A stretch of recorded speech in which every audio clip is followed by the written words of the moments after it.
mynews.studio. There's been a big development. A wave of countries has just signed the High Seas Treaty in Nice.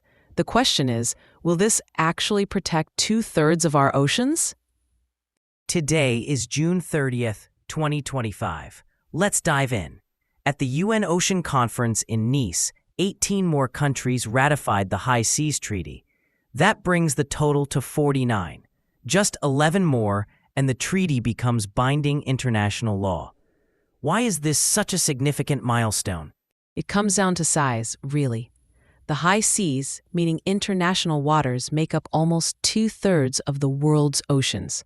And up until now, these areas have basically existed in a legal gray zone. No real oversight, no clear protective rules. And the treaty, adopted back in 2023, this is the first agreement aimed specifically at those waters, correct? That's right. It's the first international treaty focused on safeguarding marine biodiversity in waters beyond national borders. It enables the creation of marine protected areas, sets rules for resource use, and creates oversight structures. The whole point is to make sure ocean resources are used sustainably.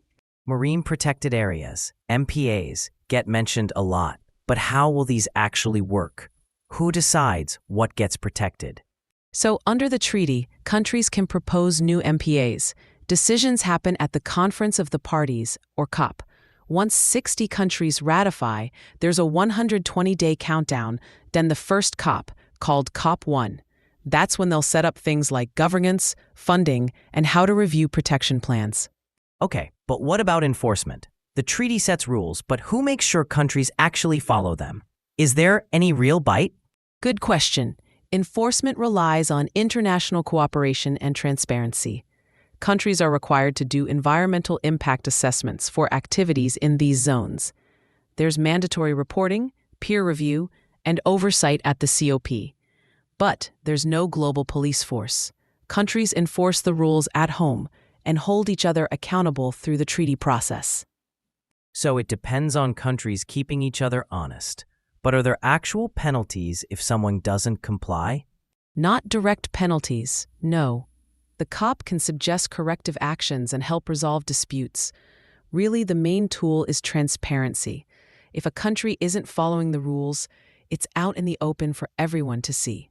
Let's talk about industries. Fishing, shipping, they're huge in international waters. What changes for them if the treaty is activated?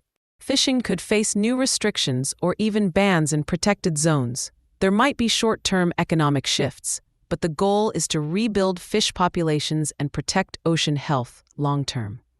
For shipping, protected areas could mean rerouting, new operational standards, maybe some technology upgrades to cut pollution or avoid hitting marine mammals. It could raise costs, but the treaty tries to balance economic use with ecosystem health. But not every country has signed yet. What's stopping the rest from joining? There are three main reasons: sovereignty, economic impact, and complex regulations. Some countries worry about losing access to resources or extra costs for their industries, especially fishing and possible deep-sea mining. Others point to weak enforcement mechanisms.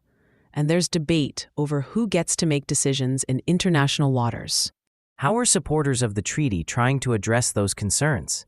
Diplomacy is key, along with technical support for putting the treaty into practice. Supporters are offering guidance, sharing best practices, and highlighting the long-term benefits. The hope is that trust and openness will bring the remaining countries on board. Let's zoom out for a second.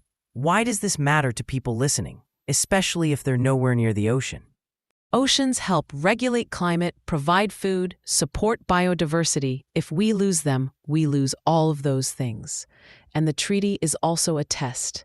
Can countries actually work together to manage shared resources?